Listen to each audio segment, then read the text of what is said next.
A Estratégia do Dia, o podcast original da Bloomberg Linha.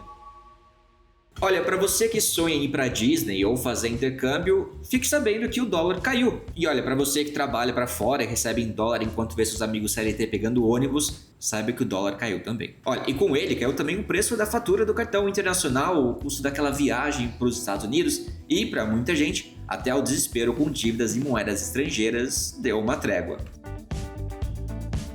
No primeiro semestre de 2025, praticamente todas as moedas da América Latina se valorizaram em relação ao dólar. Até parece que virou o jogo. Real, peso mexicano, sol peruano, todo mundo surfando a maré boa. E para falar desse evento curioso, eu tô aqui com a Nayara Albuquerque, da Bloomberg Linha, que vocês conhecem muito bem, que apresentou o podcast aí enquanto eu tava fora. Oi, prima Nayara, como vai? Como você tá? Tudo certo, Alan, com você. Saudades. Saudades, faz tempo, né, que você não aparece. O que você estava fazendo? Trabalhando muito, mas sigo lendo os comentários de vocês todos os dias. É verdade, ela acabou de mostrar aqui que ela todo dia abre os programas que ela precisa pra trabalhar e depois ela abre o podcast pra ver o que vocês estão falando.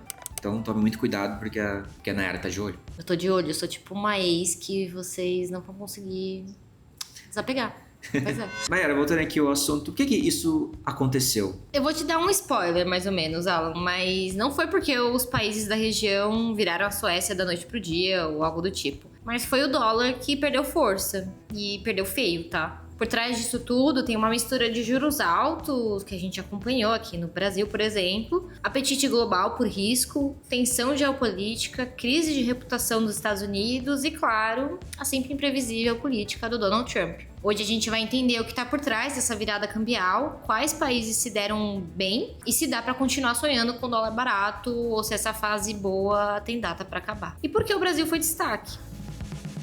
Porque quando o assunto é câmbio, a regra é clara. O que o mercado dá, o mercado tira. E às vezes tira com juros, literalmente. Então prepara a planilha de viagem, revisa aí o seu limite do cartão Nubank e vem com a gente. Você já trocou grãos por diesel ou uma saca de soja por um carro zero? Isso acontece no agro brasileiro e é mais comum do que parece. E até tem um nome, barter. Eu não sei nem como se pronuncia. Nayara, o que é barter? Bom, o tal barter, o barter tradicional funciona basicamente quando o produtor ele precisa dos insumos agrícolas para fazer a produção dar certo e aí ele faz uma troca. Ele vai para revenda e fala assim, olha, eu tenho soja que vai sair dessa próxima produção e eu preciso dos seus insumos. Vamos trocar? Só que era uma moeda de troca meio difícil, porque, enfim, como que você vai saber quanto que vale um saco de soja? Então as cotações sempre eram meio defasadas, por assim dizer, e fora que tem riscos envolvidos, né? Mudanças climáticas, por exemplo. Então a saca futura pode não acontecer. Então essa proposta de barter que você comentou, né, de uma saca de soja por um carro, por exemplo, é uma figura nova de uma empresa que propõe isso, que é a Grão Direto, e que a gente vai falar mais sobre isso hoje. Legal. E é uma coisa polêmica, o barter? É uma coisa nova? O barter tradicional, como eu comentei, não é exatamente novo, é algo bem antigo, mas esse novo barter é novo. Faz sentido. Basicamente, o que a Grão Direto propõe é um aplicativo em que a cotação está em tempo real. Então, o produtor consegue ver ali na hora quanto que vale a soja dele. E aí ela vai plugando umas empresas interessadas, inclusive empresas fora do agro. Então, a Volkswagen, por exemplo, está plugada na plataforma. A Vibra também, que vende diesel, que é bem utilizado no agro, também está plugado na plataforma. Para o produtor, o custo é zero. As empresas que acabam pagando o cheque no final. Bom, então vamos falar sobre isso com a Nayara. Muito bom quando ela vem sempre, por coincidência talvez, a gente fala sobre agro. Nada é uma coincidência, afinal. Então, bora pro episódio. Inclusive, uma coisa importante. Eu tava olhando aqui os dados do Spotify e muita gente que acompanha o podcast diariamente não segue a gente. Que isso? Que absurdo.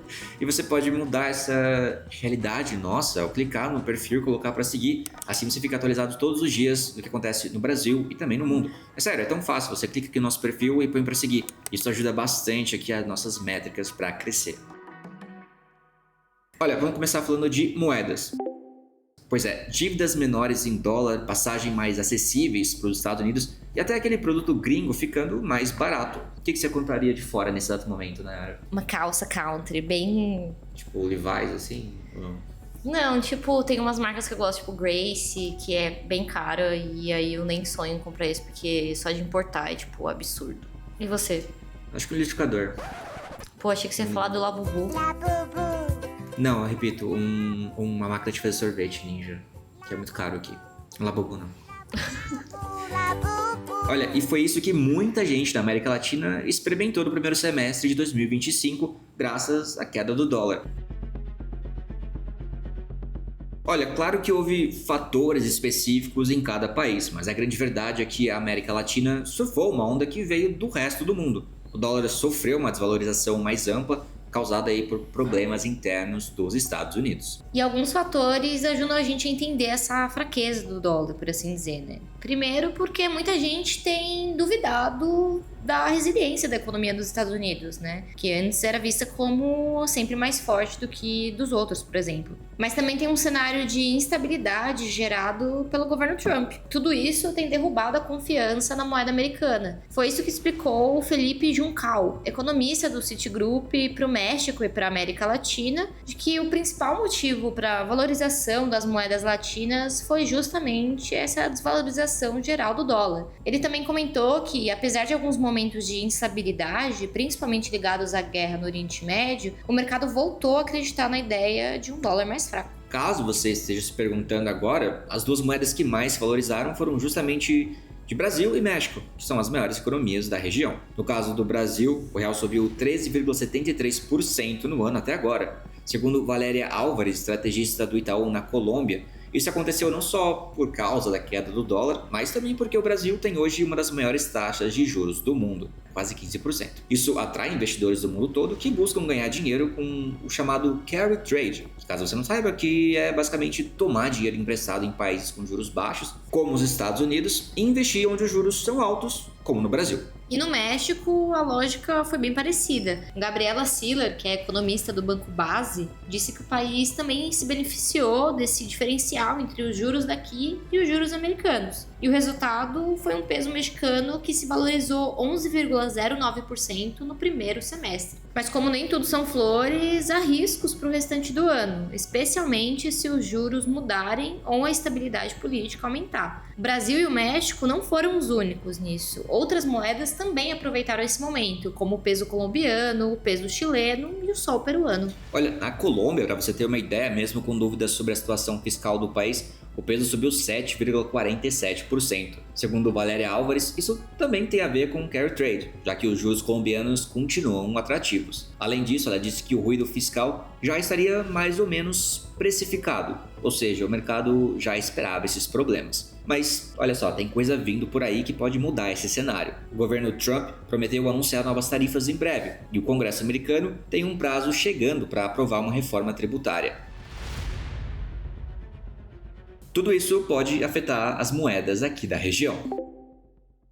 O peso chileno, por exemplo, valorizou quase 6,8% no semestre, enquanto o sol peruano subiu 5,58%. Ambas moedas se beneficiaram do bom desempenho do cobre no mercado global, já que são grandes exportadores do metal. No caso do Chile, além disso, um cenário internacional mais favorável para países emergentes e uma melhora na percepção de risco do país ajudaram bastante também. Foi isso que explicou Gonzalo Munhoz, analista da XTB Latam. Mas ele também fez um alerta. Essa tendência pode se reverter no segundo semestre, quando o cenário internacional fica mais tenso e o dólar costuma se valorizar de novo por ser visto como um porto seguro. E tem vários fatores que podem mexer com isso, como a inflação persistente nos Estados Unidos, a tensão com a China e, de novo, o risco das tarifas. O único país da região que não aproveitou esse bom momento foi a Argentina. O peso argentino foi a única moeda latino-americana a se desvalorizar no semestre. De novo, tem alguns fatores que ajudam a gente a entender isso, mas sim, a Argentina está passando por uma reestruturação econômica dentro do programa fechado com o FMI, e o Banco Central argentino tem mantido uma política bem rígida, deixando o câmbio flutuar entre 1.000 e 1.400 pesos por dólar, sem intervir dentro dessa faixa. A prioridade tem sido controlar a inflação.